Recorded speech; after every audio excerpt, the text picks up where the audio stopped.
Just before the show starts, just want to touch on a couple of points. The Euros are upon us and they're all about bragging rights. And nothing gives you bigger bragging rights than a neatly trimmed, man lawn, man bush, Hampton, Harry Kane. With Manscaped, you can now trim up your personal patch. Turk, tell them. We have got a lovely feature today. It's the Lawnmower 3.0. It's the John Terry's of trimmers. Right? It's defensively strong. Keep it away from your wife as well. But it's the third generation of trimmers. Make sure you do it. It is fantastic. The John Terry 3.0 trimmer. Get 20% off and free shipping using the code SMGT at manscaped.com. That's 20% off free shipping at manscaped.com and use code SMGT. It's time you add a few inches to your Harry Kane with Manscaped.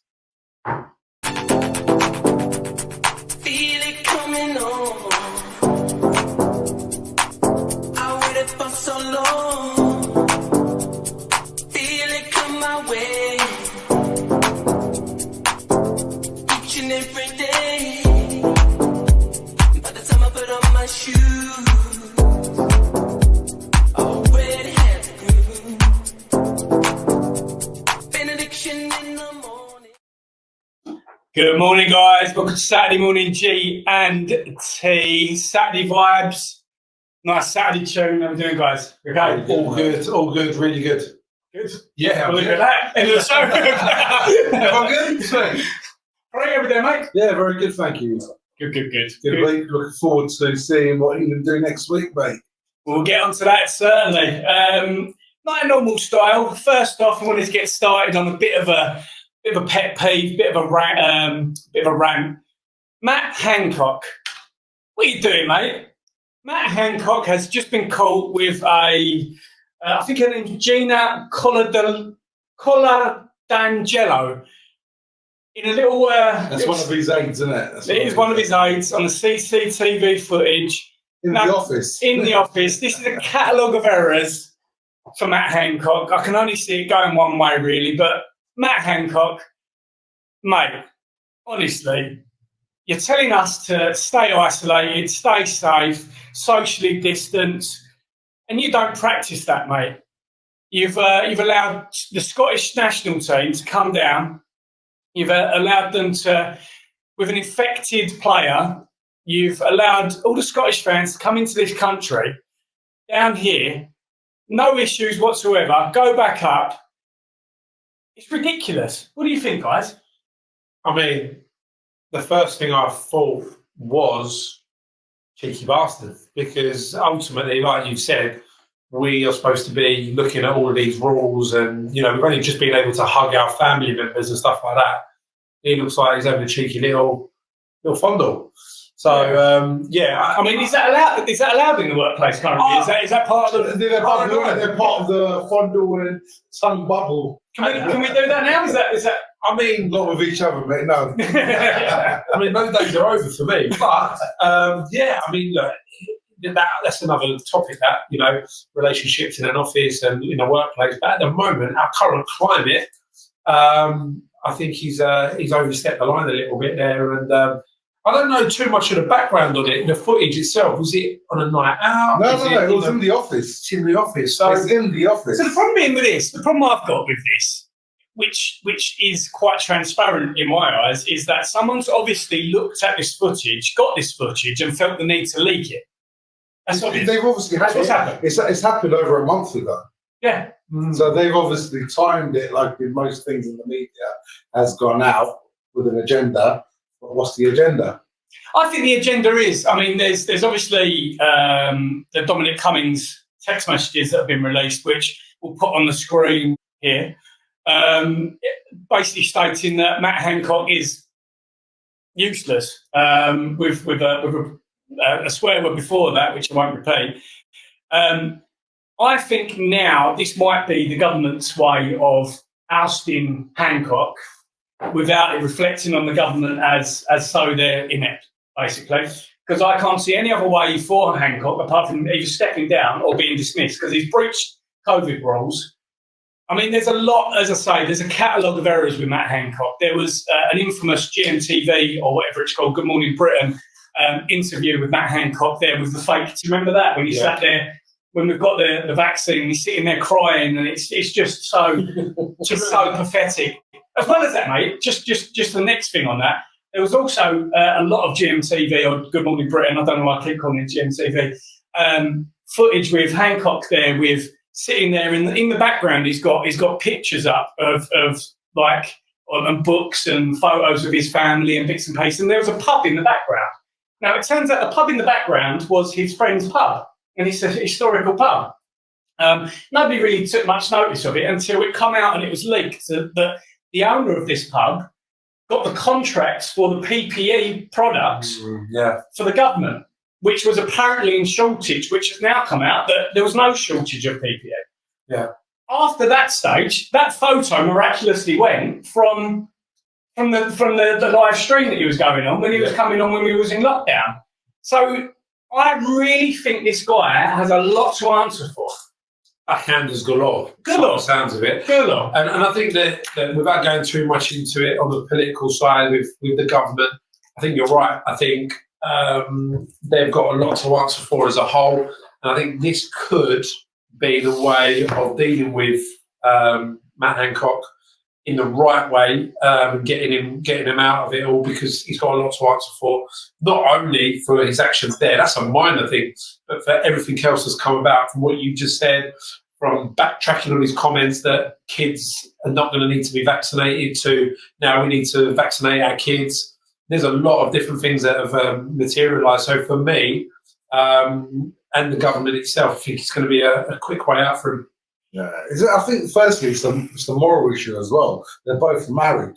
And if someone's prepared to do that whilst you're in wedded lock, like if someone's prepared to do that, how can you trust that person to dictate to you what to do with your children? I don't get the. It goes back to the footage that we see over the last few weeks with the royal family. Having a get together with no masks and all that kind of stuff, and then we're supposed to not be able to have more than 30 people in our garden, and we still have to wear masks. So it's a double standard type of thing. And the footage we've seen since a lot of it's leaked out, they have all disappeared. You know, and if Boris Johnson can go out and the Queen can go out and mix with people, and we can't. That's why people are now getting their back up about it. That's why it's building up. You know what the biggest thing for me is, this aside, and you mentioned about the Scottish national team, is how they allowed 60,000 people to come into this country for the finals of the Euros with no quarantine periods, no track and trace. No track and trace. They don't need to be vaccinated. They need to have this PCR test, which a lot of people have said that are not even worth doing. Yet people can't celebrate their wedding. For me, that's it. That's like the final straw sort of thing. That just shows that they are only interested in the money. And they didn't want to lose this event from the country because of all the revenue that it's going to bring. And you know, we're all football fans, right? We love our football, as you know. We would die to go and watch a game. There's no doubt about that. Yeah, you guys have been to the cup final or whatever, blah blah blah. When you take a little step back outside of football and you think to yourself, there's 60,000 football fans going to be in the stadium, or 25,000 the other night, and then you've got people that still can't go and see family members for one reason or another, and then you've got weddings that are being postponed because people can't get up and dance. As a restaurant owner now, I've got to constantly tell people they can't get up and dance. Yet people can go in the stadium and rub shoulders with people from another country. Do you know what the thing that I think about this sort of thing a lot, and unfortunately, the only thing that I keep coming back to is football is a way of preoccupying the male/female football fans to think about something else apart from what's going on. To get the eye off the ball. Because what you're doing during a 3-hour period of watching the game, you're not thinking about what that tosser Hancock is doing. You're not thinking about what Boris is doing with his. You don't know how many kids the geezer's got. He's had affairs here. And I must admit, you don't know what they're doing. You're right. I'm going to agree with you again. God, yeah. But you're right. Football for me was an escapism 100%. during a really terrible period in lockdown where you had nothing to look forward to. No. I looked forward to watching West Ham and watching football as a whole. So I think there is that. Pete's touched on it as well. The money that is generated by these championships and us playing 3 games back-to-back at Wembley, the money that's generated, whether you've got 25,000 people in or next week, 60,000 people in, still can't get my head around it. Then flick it round to a country like Hungary that have put their 2 fingers up at this. They had a full stadium. They've had it not only this game, they had it the Hungary-France game. Right, they've had it from the beginning, mate. Oh, really? Every game? Yeah, every game. Because they've just stuck 2 fingers up at it, as of other countries. So why is England the catalyst and the joke of it all? That is why I can't get my head around it, because we are the only country that are still going to the extremes as we are. I know other countries in Europe are now looking at isolating. But the problem is, mate, look at the disconnect. We have the most vaccinated people in pretty much the world. Population ratio. Yeah. So what's the restriction? I don't get it. It doesn't make sense. Also to that, if we go back to the very beginning, the whole idea was to protect the NHS and to support the vulnerable. In my opinion, the vulnerable now have all been double vaccinated, which means they should be, as we've been told, healthy and covered. And the NHS has been protected. Why are we still in a lockdown? Or why are we still in restrictions? Why are people not able to move on with life? This is here to stay. Yeah. We have to be able to deal with it as a country. People still have to take their precautions. If people want to wear a mask, wear a mask. But ultimately, to stop people from getting up and having a dance, by getting up and having a dance, is that going to give you more chance of getting COVID than it is walking past someone in the street or in a crowded supermarket? No. Mate, the problem being is you can't have a school sports day anymore.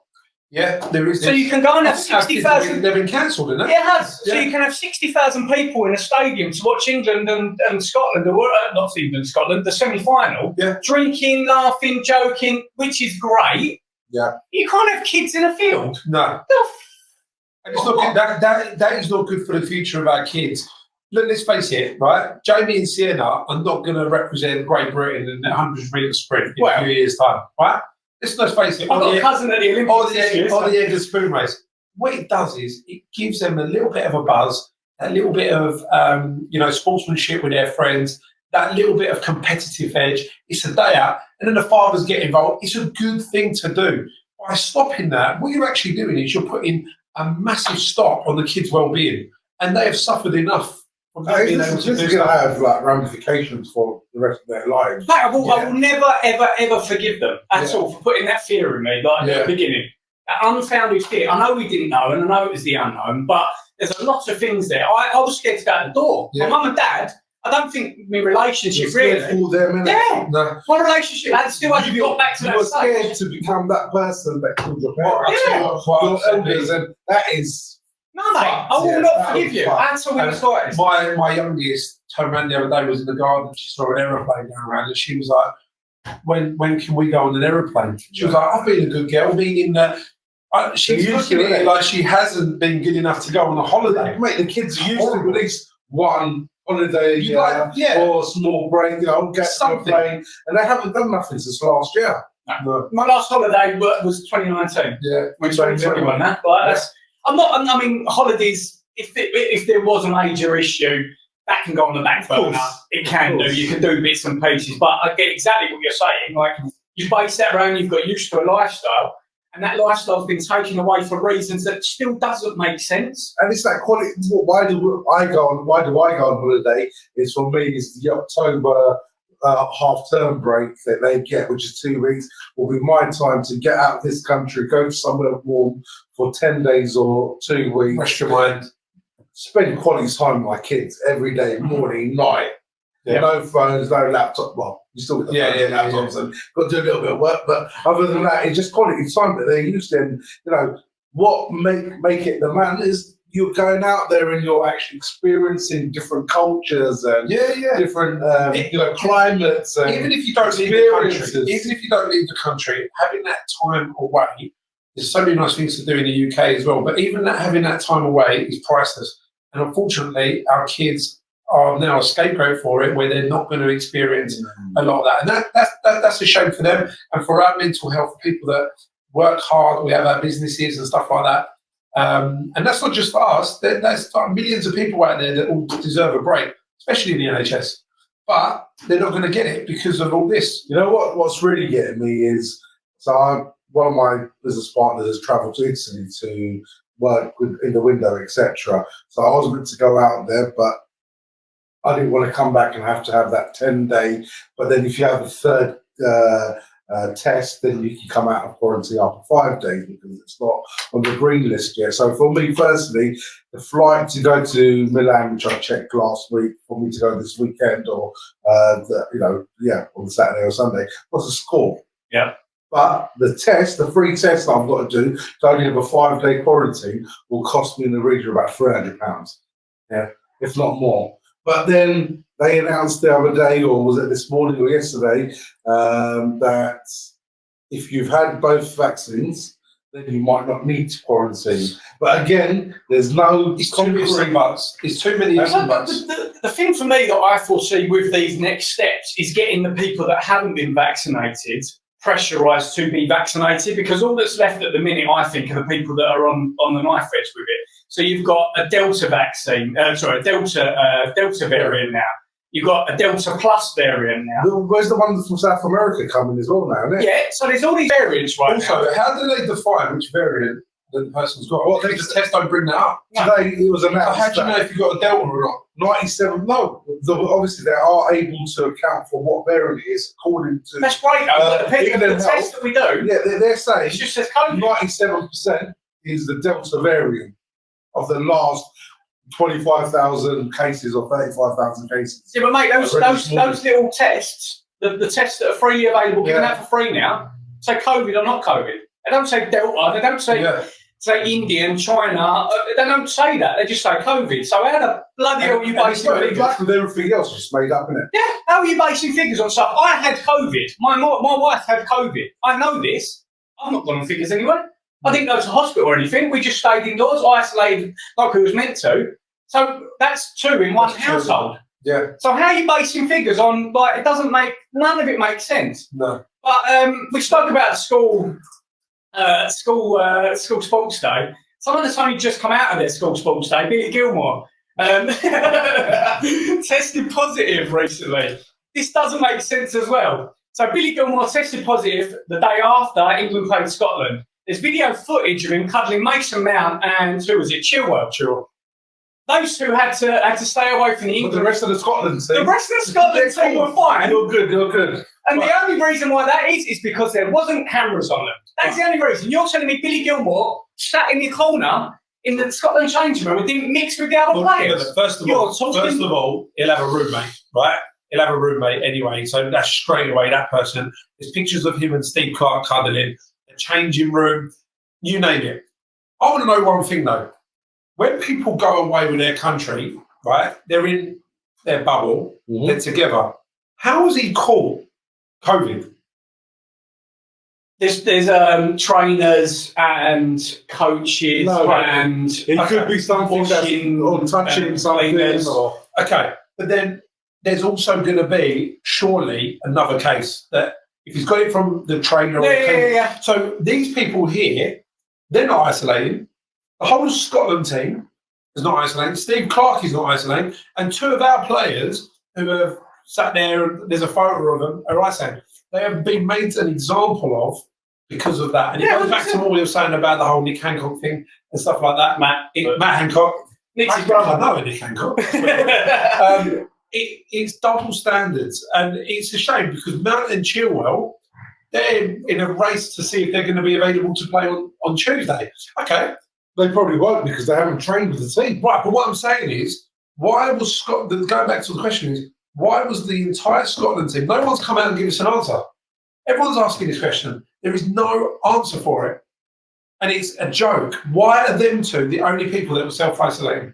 Well, you see, Southgate was pretty venomous when he did his pre-match interview on it, because it's all theatre, isn't it? It's theatre to show that we're doing the right thing. Yeah. If someone who is watching this has got the answer to why that was actually made, please do write into us on Instagram, Facebook, whatever. I think especially and just let us know. To it. Well, there'll be conspiracies, 100%. But I need to know an answer. There needs to be a valid answer as to why only those two players had to self-isolate.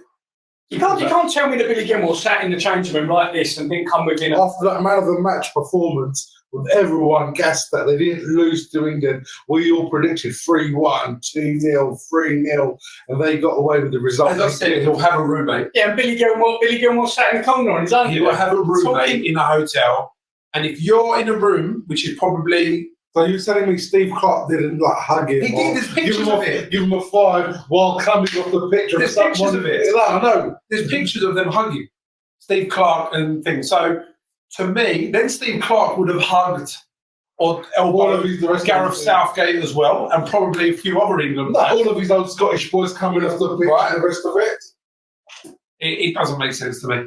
But the biggest self-isolation was Scotland, because they ended up back home after that game. So sorry, guys, if you're a Scottish fan. Sorry about that. But look, jokes aside, if we talk about the England-Scotland game very briefly, I thought Scotland played very well, done a job on England. That's exactly what they've done. They did.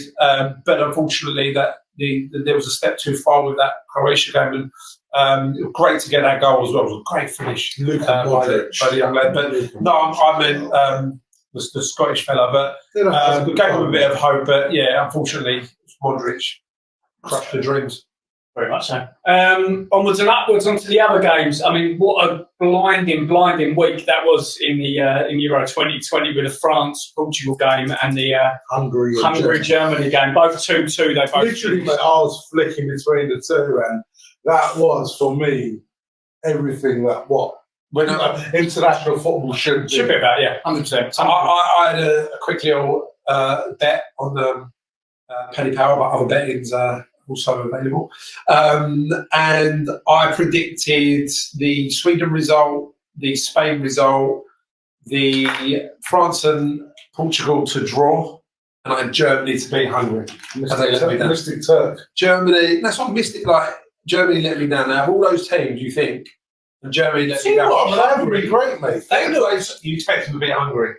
Hungary could have. France didn't beat Hungary. But listen, the only player that looked anything was Leon Goretzka. That was the only player in that team that you thought he's going to do. He looks.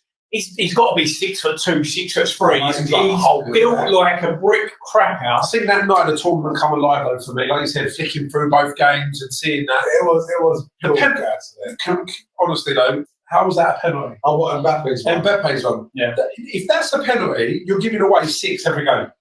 The thing is, he wouldn't even go and have a look at it on the screen. No. But you know what? I think the refereeing has been relatively decent. Who's been the most disappointing so far, Mbappe or Harry Kane?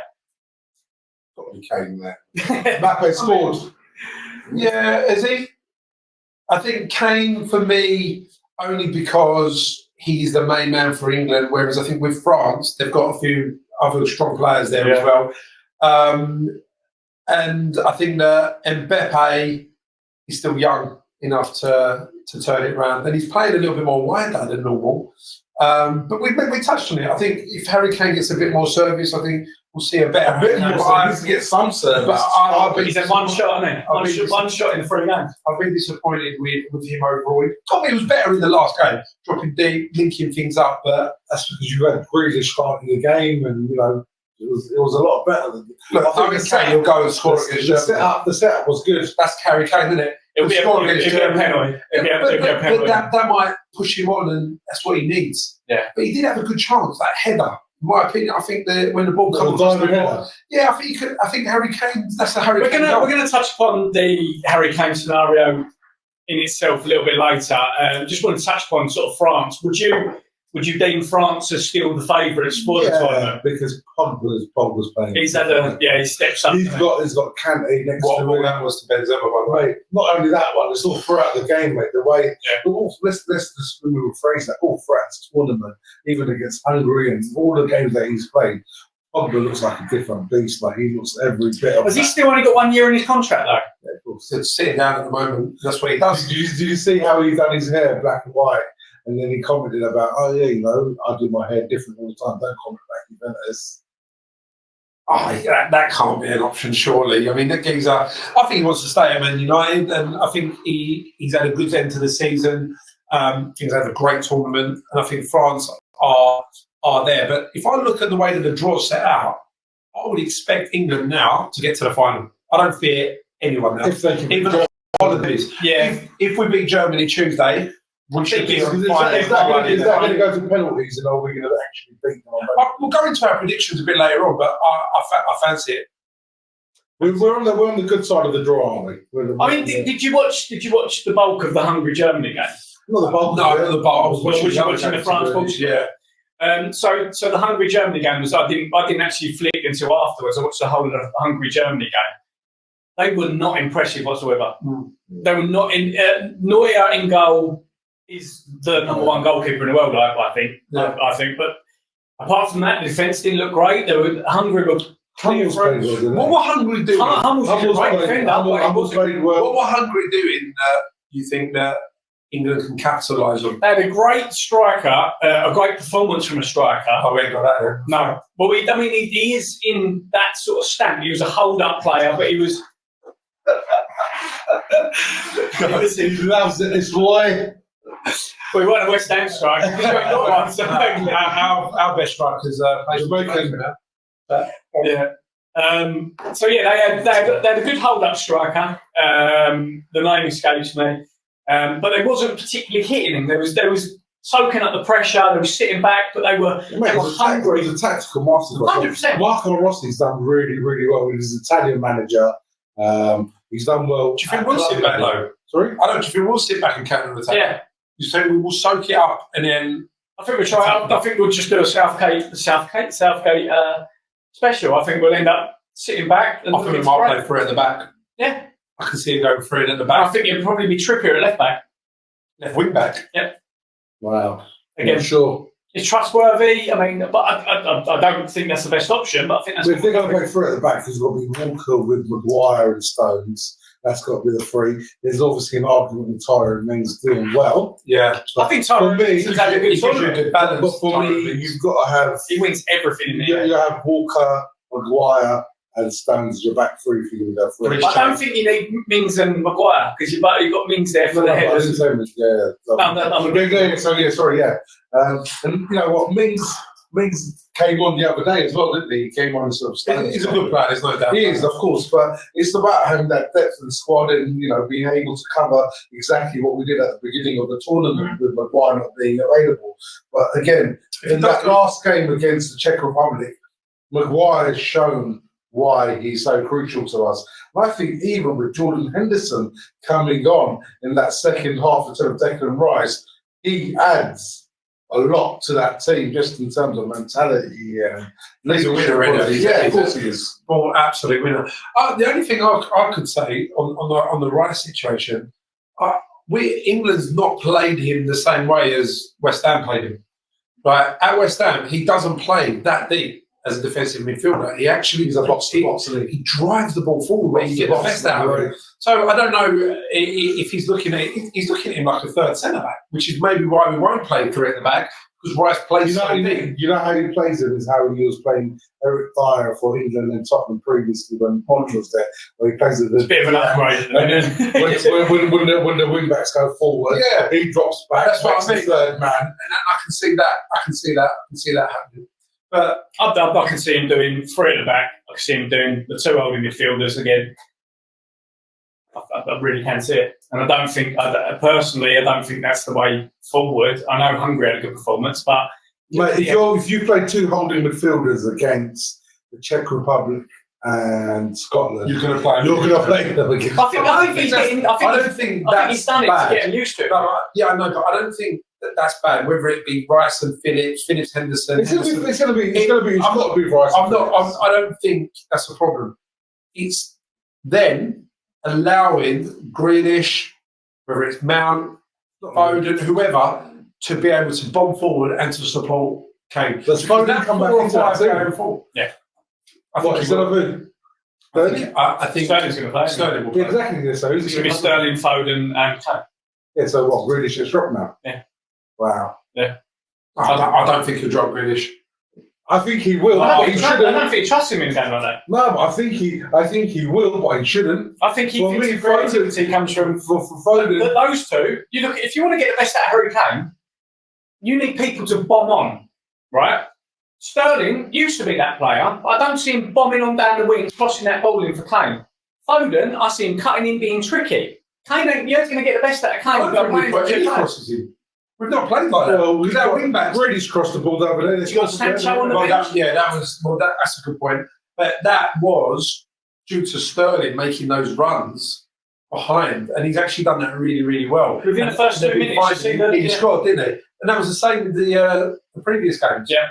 He did that in the first game as well, over the top. So we're clearly looking for that ball. But Sterling ain't a winger cross it in anymore. No, Sterling is a tricky player who's going to And nick he's in and nick a He's goal. like a support But he's striker. not someone who's going to support Harry Kane.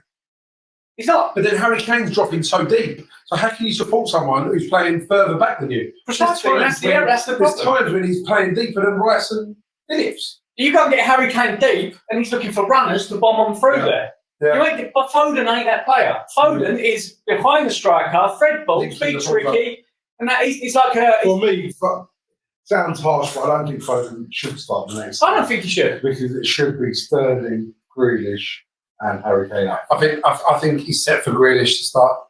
Are you getting the best out of Grealish by putting him as a winger, basically? Well, I don't think you are. He starts on the left. He flows, doesn't he? He flows. He does it for Villa, and that's what he does so well. When he His gets best, the ball. his best games, mate, dictating the play from centre of the park and drifting. That's Grealish at his best. He's not. Which is why you need the It's two not centre midfielders, because they will protect everyone and allow someone like Grealish to go forward. You can't drop Sterling now because he's scoring. What's the 11? So we're going Pickford. We're going right wing back. We're going to go for. Well, if that's if he goes three in the back.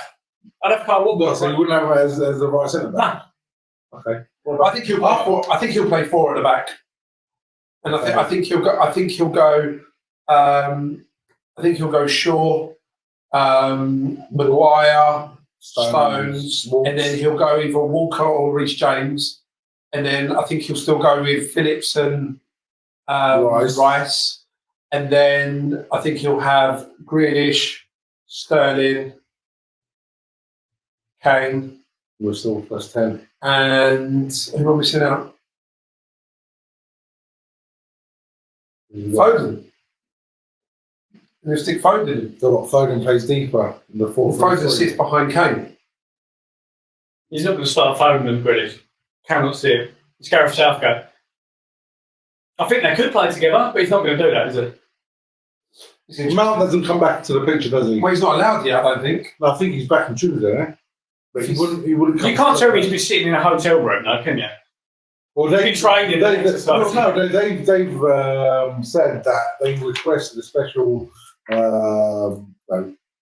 permission for him to join the boys' train at a distance. Him and If he can play, he'll play. Yeah. If you get what I mean. If he's able to I play, don't think you could knock him. He just won the Champions League and he's on form. Yeah. So anyway, that's something that Southgate needs to deal with. But ultimately, I think we're good enough to beat the Germans, and I think we're good enough to push on. about time, yeah. 100%. So what we're saying, Pickford. We're saying right back. I think Either he'll go Walker or Trippier. I think he'll go Reece James or Walker. I don't think he's going to start Reece James. I think he's going to go try and trust it. I don't think he'll start Reece James. I think the problem with Walker is if we are looking to bomb forward, he's a better going forward than he is. He's not very intelligent. But if you've got three at the back, then you've got that. He's not going to play for it at the back. He won't play three at the back against I Shelby. don't think so. I think he will play for Because he hasn't so far, so why would he do it now? Because it's I know it contradicts what I said. I do think that there's a chance, don't get me wrong. I think I can see him going free at the back, but I don't think he will. He hasn't gone there so far because he hasn't had the team to do it so far. Maguire was like, you're not going to play free at the back against the Czech Republic. Would you play left back? For me, it's got to be Luke Shaw. It's got to be Luke Shaw. But Or Trippier. it's going to be it's got to be Luke Shaw, but it's going to be Trippier. Yeah. It's got to be, Yeah, the right back, that right back, that famous right back Trippier. That But played. now you understand why I want to take 4 right backs. Yeah. It's ridiculous. Yeah. And I think it's dead set. Calvin Phillips and Rice. I think. But which I don't disagree with, which is fine, because that really gives them a fulcrum, and Calvin Phillips actually gives them some really good quality on the passing range. He's fit as you like. That's fine if the other players that you've got in those attacking positions are making the runs. Yeah, of course. That's the biggest difference. And there's a big gap in the middle, which we need to fill. But you know what? All it is, with seeing what Germany done against Hungary and the way they have been generally in this tournament, yeah, they smashed it against Portugal. That was another amazing game, the Euros, you know. But I think it's the hope that's going to kill us, boys. No, it's coming home. Well, I thought we'd be a bit more positive than pre. No, it's coming. It's coming. I thought we'd have a look back at some of the good and then bad moments in England versus Germany history. We've had some really good days. We've had some really bad days. Who remembers England 5, Germany 1 from 2001? Was that Emil Heskey and I was at this game. show? I was at What, in this game in Germany? Munich. So Let's have a look at the footage first. So We'll go I've to it. got really Emil Heskey. Is this going to be another one? It is. Would you believe it? 5-1 to England. Heskey on the score sheet now. 5-1 winners in Munich. And it puts them very much back in contention for that one automatic qualifying place for the World Cup finals in Japan and Korea. Yeah. So, as I was saying, I was actually fortunate enough to be at this game. I got to a stage where all me and my West Ham boys, we just started following England for a little bit. We booked up. What was more painful? It gets like that, innit? It does. You got That when you were in the championship. No, it weren't. No, not 2001. We went out to Munich. We booked a really standard hotel. This is just a quick story before we go into the game.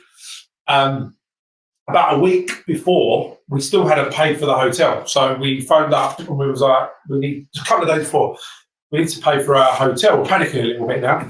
And they went, no, we've got you down as paid. We were like, okay, but we haven't. Yeah, we paid. No, but we're still a little bit naive. No, we haven't. We're in a foreign country or whatever. Anyway, because we were so honest with the hotel, they upgraded us to the Hilton Hotel. So we got to the Hilton, there was 4 of us. I'll never forget, I walked into this massive room. And this is like, our weekend's going to be like this. Just kicked off in the town centre. But we're thinking it kicked off between England and Germany. It's not. Bristol City and Bristol Rovers. Right? They're in the town centre having it. It's fucking carnage outside. No one could go out in a hotel room.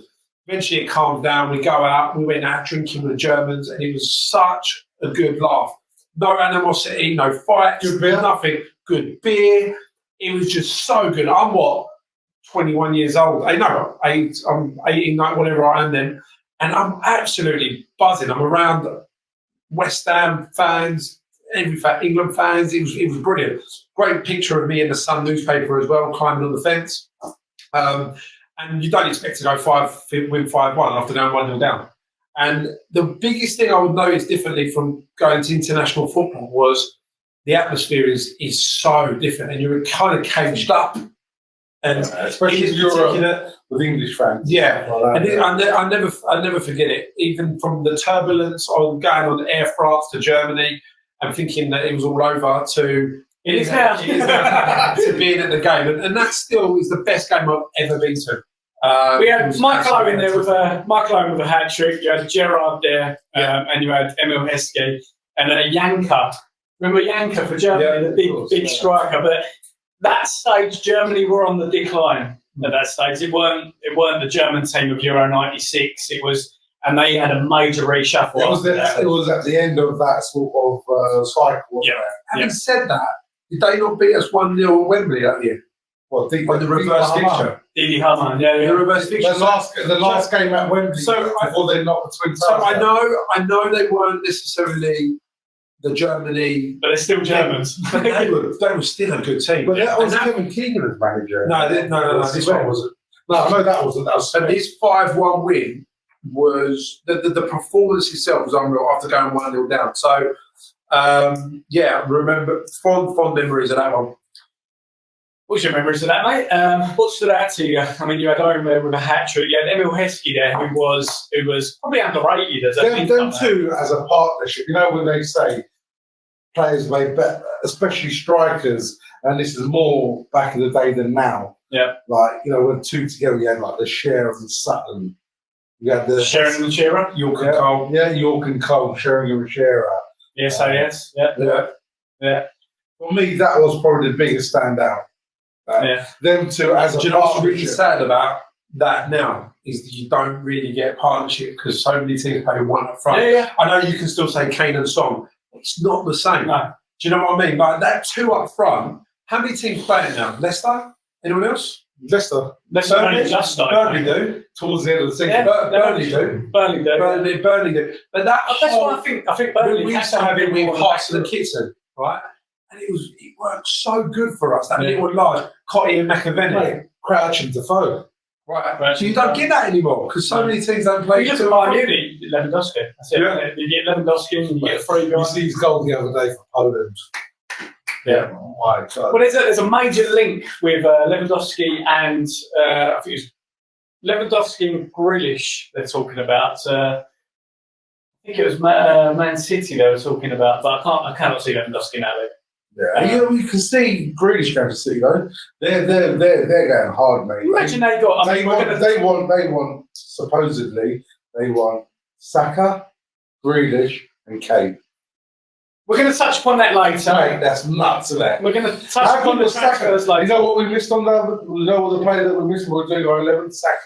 I can't see Saka being dropped.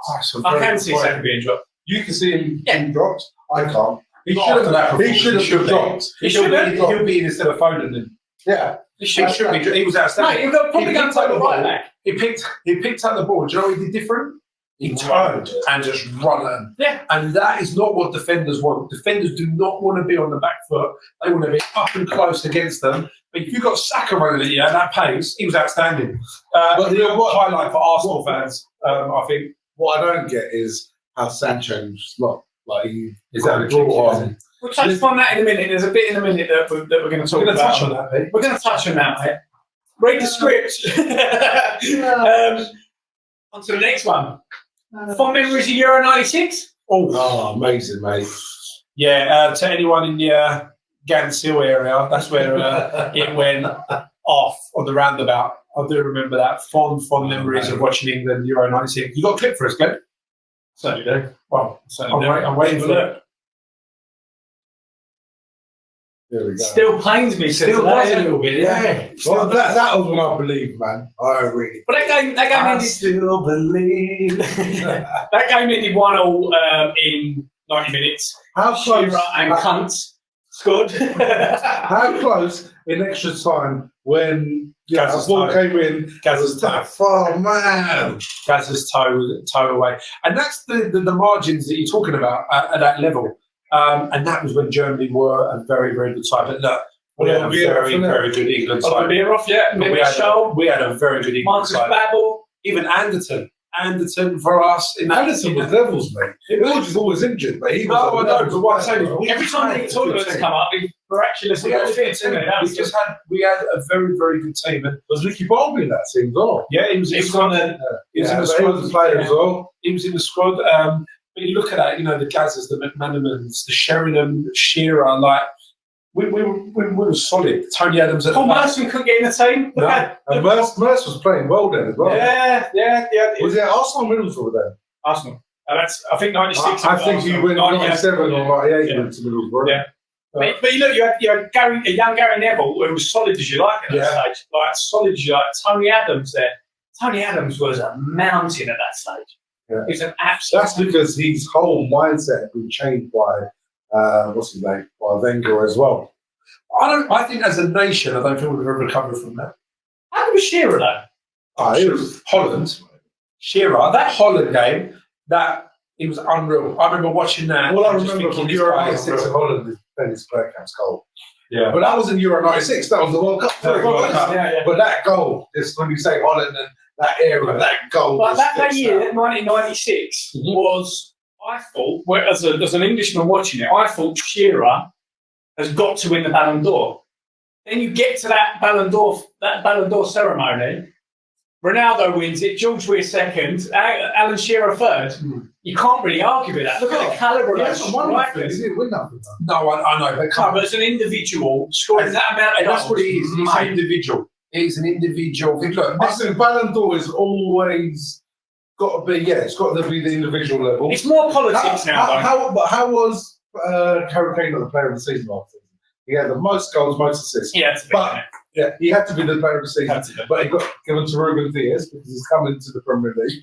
And he's I think Ruben Diaz. No, but last time I'm talking about Ruben Diaz probably made the biggest impact in the season because he changed the course of Man City's defensive season. In my eyes, and I agree. John Stones' career. I also do think defenders, unfortunately, don't get looked at goalkeepers as much as strikers, of course, because goals win games ultimately. But going back to what you said, as much as it would pain me to see it, I think Kane definitely deserved that for what he's achieved over the last 2-3 years. I think it's because it's become so consistent for Harry Kane. Yeah. If that was one standout season, say for us... He's a 7-season wonder, anyway. It's a 7-season wonder, yeah. Imagine that was one standout. Say he'd been average. He's like one standout. He's never done the assist like he's done this season. No. So you're saying that, So why has it gone so wrong for him in the last 3 games? It's England. I think it's formation, mate, if I'm honest. It's England the way they're set up. You don't think he's to blame for it? I think the only thing that he has got to blame is all the talk about leaving that he's put upon himself the wrong time. Just before a major tournament, before the season was over with Tottenham, and that's got to play a bearing effect in the way his mindset is. We're going to touch upon it a little bit later because we're touching on a lot of stuff, aren't we? No, it's because we're going to touch upon the transfers, potential transfers of England players, and go on to that. What other England game you got for us, then? The other England game we got. We got Germany 4, England 1 from World Cup 2010. Was that Lampard on, wasn't it? Nearly deleted the video, guys. Sorry. Defoe looking for room. Lampard! Did it go in? No, say the officials.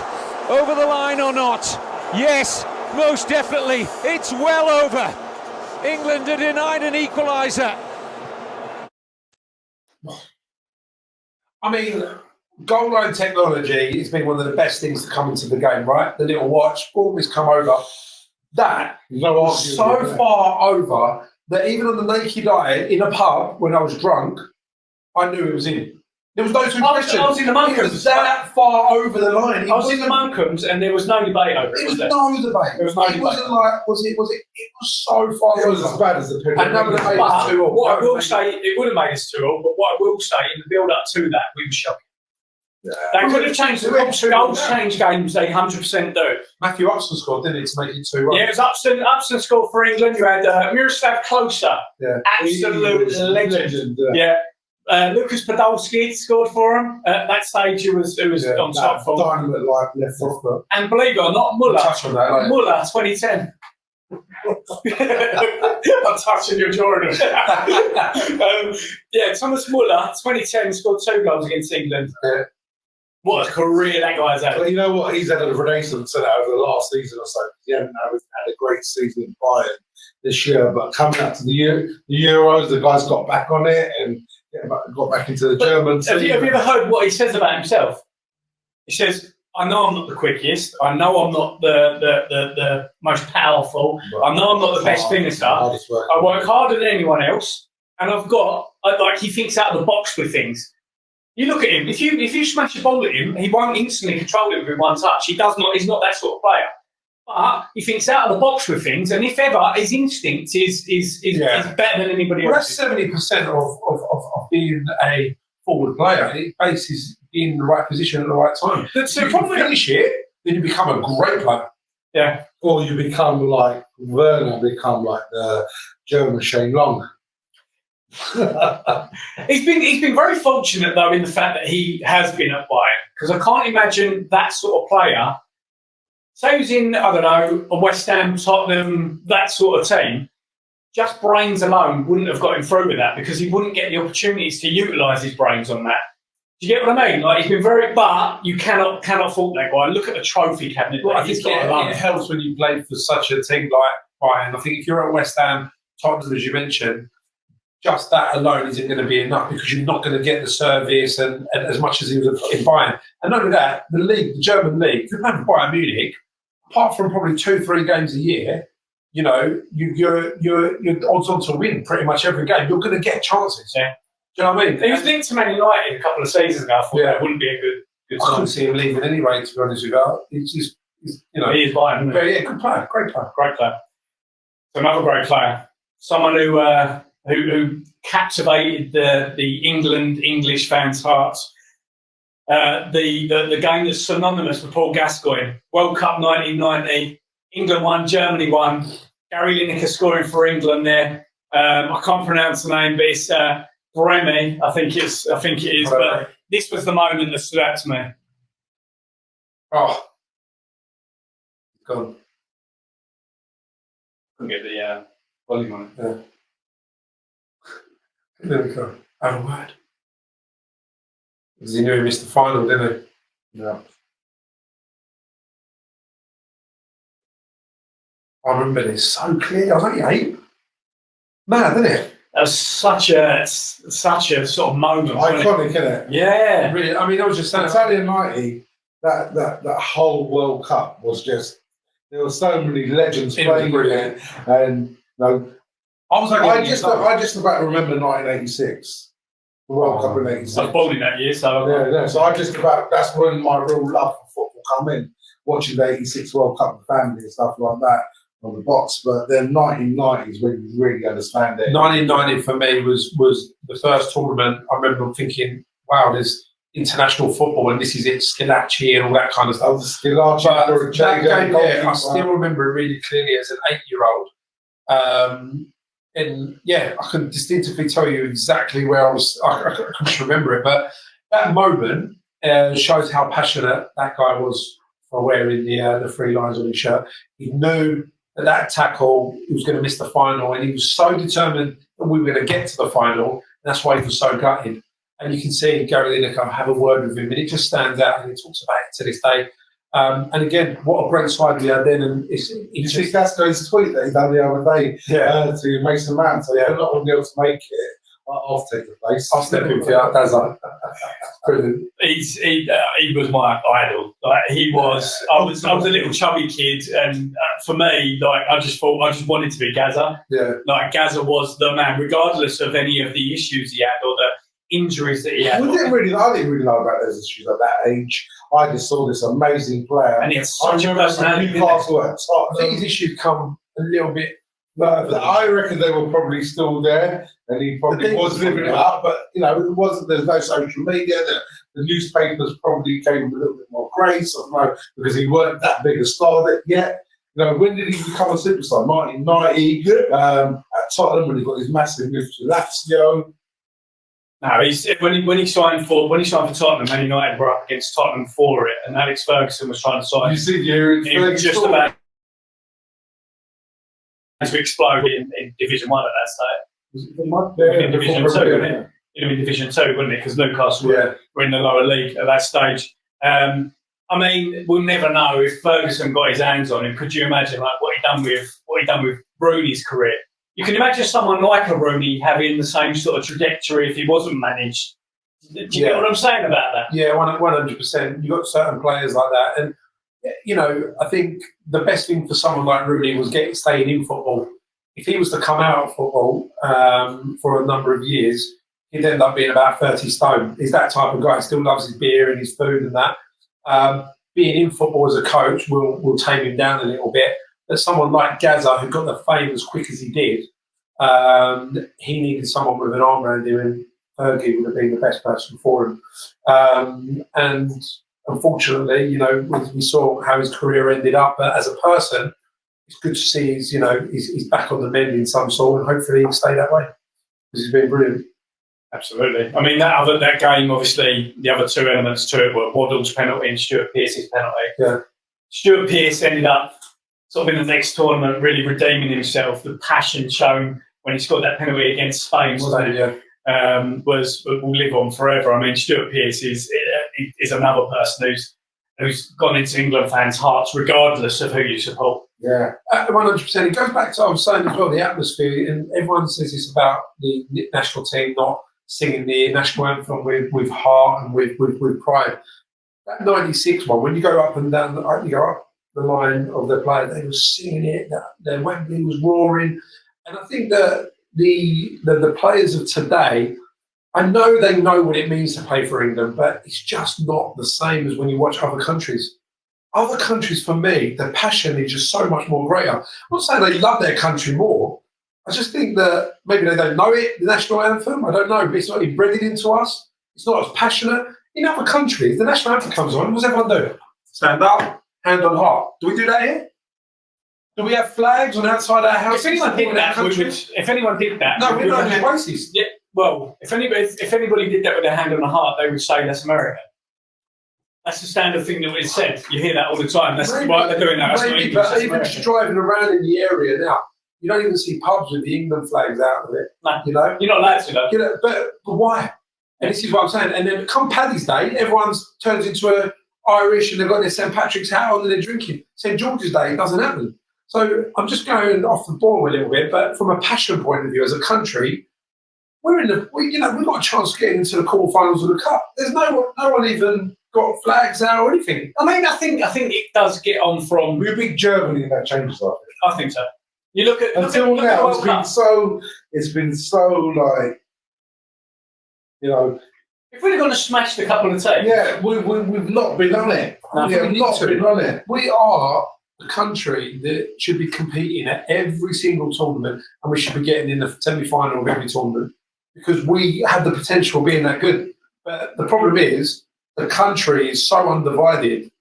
That passion isn't always there. So undivided or divided? So divided. Yeah. Sorry. So I mean, you look at the games. We've booed our players off the pitch. It's a joke. We've already booed our players off the pitch. The problem is, I was guilty of this. I've got over it now. I used to find it difficult cheering on Spurs players and stuff like that because you had like 4 or 5 in a team. When it comes to the game though, like the Colombia game and even the Croatia game, when Trippier scored, I was fucking buzzing. When Kane scored, I'm buzzing.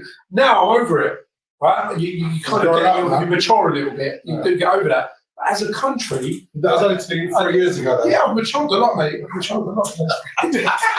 Lockdown But I think there's a lot of people that would, side of me on that. I think it has been a little bit like that, but we've got a real good chance of doing something now.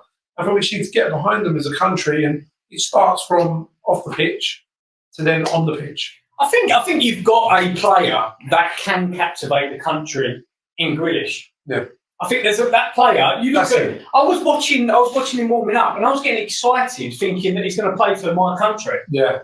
I mean, I'd like to be a Villa fan and watch him on a Saturday afternoon because I've seen it with. You might have to be a City fan. I've seen it with the Payets, the Cadios, and you would have seen it with certain players, the Bourbon. Those types of players when the ball comes and you think they're going to do something.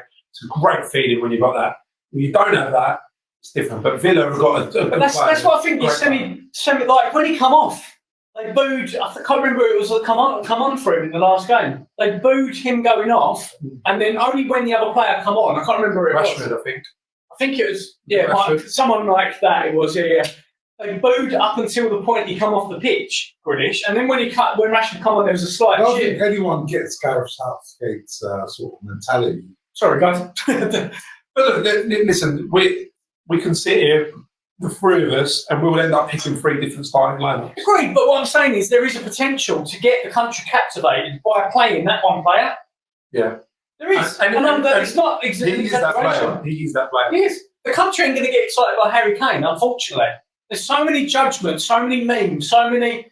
I think everybody needs a goal. I hope he gets it. I really do. I hope he gets it, and I hope he starts on Tuesday for him, and I hope he gets a couple more. Sancho as well. I think Sancho. He looks so. We're touching on that. We're going to touch on Sancho. He's so knackered. Can we? Should we touch on? Well, apparently, as of Thursday/Friday, there's been an agreement placed with Borussia Dortmund for 77 million. Finally, for they want something like 95 million euros guaranteed. What you touched on? Emery Moore. £77 million. So that's what's apparently been agreed. Finally, an agreement been made, apparently, for Jadon Sancho to Man United. Do you think, and there's some certain avenues that are saying that this is an influence on Sancho's psyche, on why he's not as focused and he's getting sidetracked by this transfer? I don't think it's Sancho. Sancho's not going, don't pick me, Gareth Southgate. Mate, the guy's had like 15 goals, 20 assists last season. In the Bundesliga for Dortmund, for what he's done, he should be. And he's never let England down as well when he has had three. He hasn't been standout. No, but at the same time, you're talking about tournament football is so different. I'm not saying he should be ahead of anyone else. I do think he should have had a few more minutes. But it's great to have someone like that you can call off the bench. That's the beauty of tournament football. It ain't just about starting at 90 minutes. However, we go out on Tuesday, then people then turn around and go, why wasn't Jadon Sancho given the opportunity? Man United has been after him for a long while. I think he'll be a brilliant addition to the Premier League. I think he'll do really, really well. He's a great player, great talent. His feet. What he's achieved in Germany for a guy has been fantastic. He's a young man. Let's get him in the England team somehow. He's got to get in there. I'm not saying he should start straight away. He needs to be in and around. He should be that game changer that they bring on after 60, 70 minutes when we need someone to work on the opposition defence that are tired. How many assists did you say he had, though? 20 assists or something. If he's had 20 assists, roughly 20 assists, why are you having him on the pitch setting Kane up? They're not interested. But then you could say they're so regimented. I don't want to sound all thing here, but that's why I think Lingard should have been in and around it. Because coming off the bench, who would you want in and around that set to do it? It's someone like Lingard. You've got Sancho there, that's a similar sort of player. And he's got better stats. Lingard's more central. Then Lingard plays through the middle, not Sancho plays on the wing. You've got the Fodens and you've got the Grealish. You have. I'm saying if they're not doing it, if you're starting them, we're all saying Lingard should start. But you're not playing Foden. Foden is not a winger, in my eyes. No, in that middle role, what I was saying was, as coming on to make an impact. Yeah, you've got 3 subs. But when you've got Grealish, Mount, and Foden, that's why. Them 3 starters. They're not starters. Right, so I'm saying if they do start, the 3 of them haven't started a single game together. And the 3 of them are saying to come on, one of them is always going to be on the bench. You've got 5 subs. You've got 5 subs in the tournament, yeah. Right. If it's 0-0, you want to make 3 attacking substitutions at least. Southgate bring a defender. Yeah. Yeah, bring Tyrone Mings on and lump it up for him, wouldn't we, to knock it down to Kane. Talking about Kane, £100 million. As an opening bid. It's been worded exactly like that with player options they've stated on it. Whatever they've said Sterling. But who said that? He's already rejected that anyway, Sterling. Who said that though? Romano said that there has been talks in regards to that. Now, I would deem probably Nathan Ake would be more realistic, if I'm honest. I can't see, because you've still got to have that player. You've still got to have that player go, I want to go to that club, yes. The other thing with Sterling, look at his wages. I can't see Tottenham agreeing to go with those wages. And what are you going to do? Go Man City? Okay, you pay a portion of them again. So that's a massive drop for Sterling. He's no way going to do that. I think Sterling in himself is probably worth 80 to 100 million himself. Yeah, exactly. Whatever your views on him, that's not going to happen. Yeah, there is a negative. I can see why the £100 million bid is coming now, because he's had a couple of rough games and they're thinking, let's get it in there. I don't believe you want to sell it for less. I think he'll. I don't think he'll. And he wants a cash only deal as well. I don't see that, mate. If he comes, I don't particularly want Sterling at Tottenham. If he comes and goes as in Man City, if they come and go, listen, look, 100 million, Gabriel Jesus, not even Ake, Lampard, you have to do that. Of course you do. You have to become a better team. 100%. Even Ake, probably. Even Ake and Gabriel Jesus improves that team. Yeah, but again, this Gabby Jesus stepped down to Tottenham. Yeah, he's stepped down. But he's not particularly starting at Man City. Doesn't matter, mate. He's winning things. He's a Brazilian money. Yeah, country. He's not going to. He'll go to. Nathan Ake, I can see. I can see Nathan Ake. That's why he's not been mentioned. Because he was a bomber. I threw him out there because he's not been mentioned, but it makes sense. It makes sense. But I mean, I can't see. I think this is still going to run and run and run. That's why I don't think it will happen. If it happens, it will happen towards the end of the window. It won't happen before the Man City Tottenham game because they will leave. You won't allow that to happen. You won't allow him to play against him unless he asks for another 20 million on top for it. Yeah, I just don't think it will happen. What do we think on another transfer that looks like it's going to go through is the 45 million plus 5 million for performance related bonuses for Ben White Yeah. to Arsenal. I was going to say, Everyone was after him last year. Leeds were after him. I think Leeds offered 20 million. Good. I actually know his agent. He looks like he should be on Love Island on Monday, doesn't he? Should be. Yeah. And What, the agent or? no, Ben White. Ben White looks bang on Love Island. I'll take Alex into this, but I've had a couple of chats with Alex in the gym, just like about him. He obviously clearly rates him, but he looks like a good player. Like, to be honest with you, Leeds did not want to lose him when he was there on loan. They wanted to buy him, trying everything to buy him. Obviously, Brighton knew they had a player there on him. Now mixing around the England squad, and this I've seen it as a West Ham fan. Ben, I think he's going to have his head turned, no doubt, because when you're talking to people like Maguire and you know how much money they're on Stones, and all they're talking about is winning trophies, and you're talking to Chilwell, who just won the Champions League. Ben White, unfortunately, it's the way that it goes. Good-looking boy, looks like he could go into Love Island, like you said. His head's going to get turned, and it has happened time and time again. So I can't see Brighton hanging on to him, to be honest with you. I don't think Arsenal's the right move, though. For Arsenal, it is. For Arsenal, it's a great signing. But for Ben White coming in, Ben I don't think he's the right move. He's a young playing boy. alongside Rob Holding. I don't think He's not. It's Gabriel. It's Gabriel, isn't it? It's Gabriel. He's a young boy. I was going to say that as well. He's a young lad, and that's just the next step up on the ladder because you can't say Arsenal's got to step up from Brighton. Oh, 100%. Yeah, but then Where did Brighton finish? 16. He's not going to get in the Man City team, right? No, but that's what I mean. I think that's not a bad move for him in regards to because then he knows he'll play every single game, and again in a year, 2 years time he goes to City. We were going to buy Tarkowski for 40 million. I'd rather buy Ben White all day long, 100%. Yeah. But all day long. But you got to back in for him as well. Well, Tarkowski, Yeah. Well, we won because he's one. The reason he rejected the move in the first place was because he didn't want to move down south. He's a northern boy, and you've got to respect that. But ultimately, He would shoot you down to the ground. who's that? Tarkowski. Yeah, I mean, but then having watched him a couple of times last year, Dawson was better.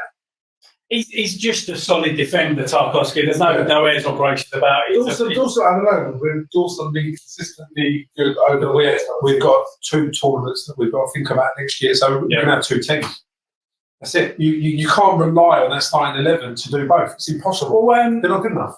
Ben White currently at Brighton. Another person currently at Brighton is Graham Potter. Yeah, new Spurs manager. I'll tell you what. I don't think it'll be a bad move, but I don't know if he'll get the respect that he deserves because he hasn't done it. If this hasn't been planned, I'm not saying it's a move that's going to happen, but what I'm saying is... If we go through who we're meant to have got, Nagelsmann was the first one, then you had Conte, then you had Poch, then you had... Fonseca. Then Gattuso, then you got Latta Patotti or whatever his name is. I really wanted... You got a guy from Seville. Who was at Barcelona for Real Madrid. Real Madrid and Spain. Spanish national team, yeah. That's 6. I really wanted him. Now you're saying Nuno. Now you're saying Potter. Is that really... The problem being with it is Levy put out a statement saying the new manager is going to incorporate all of our beliefs. Attacking, free-flowing football. That's not Nuno. That is not Nuno. But also, now Nuno with the money. That's but 100% that. But also, Paratici is making the decision who's becoming the manager, not Levy. They don't release a statement. Let's go back to Graham Potter. So there's a lot of good things that have come out about him. The likes of Stephen Sidwell, who works in the academy at Brighton. People like Bobby Zamora, who's also an ambassador there, they've come out and I've watched these interviews and they've said the way that he runs the club internally, from the training to everything, is very advanced for the modern game. They've come out and they've said that. So He's he's clearly got something about him.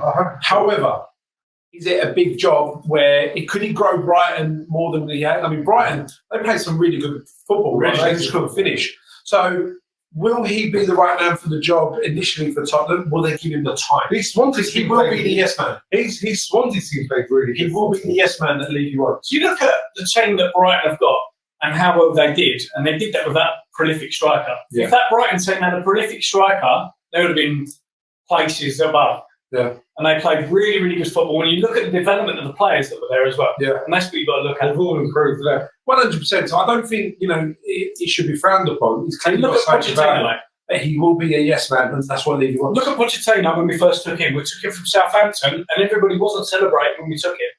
It was a bit like, No, I think we've got to go back to. For me, what he done at Ostersund's really stands out. Yeah. Where they were like the 3rd or 4th division, and he's played a certain level of football with them and moved all the way up to their Premier Division out there. Then actually gone to play. That's trade later. And then they've actually gone and qualified for the Europa League, and then gone and beat Arsenal at the Emirates with that team, the Austin's team. So for me, he could be a genius move, or it's going to end in tears. Yeah. I mean, you've got. Whereas someone like Nuno, it's going to end in tears. I don't see a genius. Well, he left Wolves because he couldn't get the signings that he wanted to. No, you think so? That's what's been stated. Nah, I think he just came to an end of the cycle. I think he did come to an end of the cycle. Yeah. For me, the biggest problem with Nuno coming in is you've still got the same reason why Gattuso left Fiorentina is George Mendes is both their agent, and why did he leave? Because George Mendes wanted to bring his players into Fiorentina. Fiorentina went like that. No, when he left. Wolves, majority of the signings that went into Wolves over the last 4 years The whole have all Portugal team. it's all been George Mendes players. And that's exactly what's going to happen at Tottenham. You've got some good things with that, but you've also got some bad. You look at Pedro Neto. There's really good things. It's the away kit. It's the Portugal kit. It is the away kit. Do you know what I mean? And even now, they're going to sell Ruben Tricia to run the Sporting Lisbon goalkeeper to come in, the Portuguese boy over there. And then You look at manipulation. Look at the manipulation with Matt Doherty. Look at how that was manipulated. And that's a telltale sign there, I think. Yeah, because he was on fire, wasn't he, at Wolves? Look at the manipulation of the transfer of that and the amount of money that he's transferred for. Now, it hasn't worked, but that tells me he's got a massive influence over what happens. You've got Mourinho as a manager at Tottenham. And you've got Paratici, who's very good friends with him as well. And then, in terms of managers, I know that Roberto Mancini's been spoken to, but there's no chance he's going to come because they're trying to pay peanuts. But you look at I can't remember his name, the guy at Sevilla, the former Real Madrid and Spanish manager. He said that it was a dizzying offer that he had. But a dizzying offer from Seville manager is different. It was a former Spain and Real Madrid. I can imagine he's on a pretty. I don't think it'll be more than 7-8 million a year, mate. I'll tell you honest with you. Whereas someone like a Mancini will come on 15 million. Yeah, but you're not going to get any. I don't think Mancini would. What, you don't think you get 15 million a year, mate? He's one of the best managers in the world. Mancini? Of course he is. He was managing Galatasaray before he. Yeah, that means nothing. Sorry, Turk, I didn't mean to offend you. No, that means nothing, mate. That means nothing, mate. No, he's they're unbeaten in nearly 30 games until he played. He's in the Milan. I think 15 million, I don't think any man. I mean, when you're looking at it and you really break it down, I don't think you boil down to it. The bottom line is, there's got to be a project that a manager believes in. And unfortunately, I'm telling you that he's been spoken to. He's been spoken to, project. but the money that they're talking about offering. I wouldn't want him.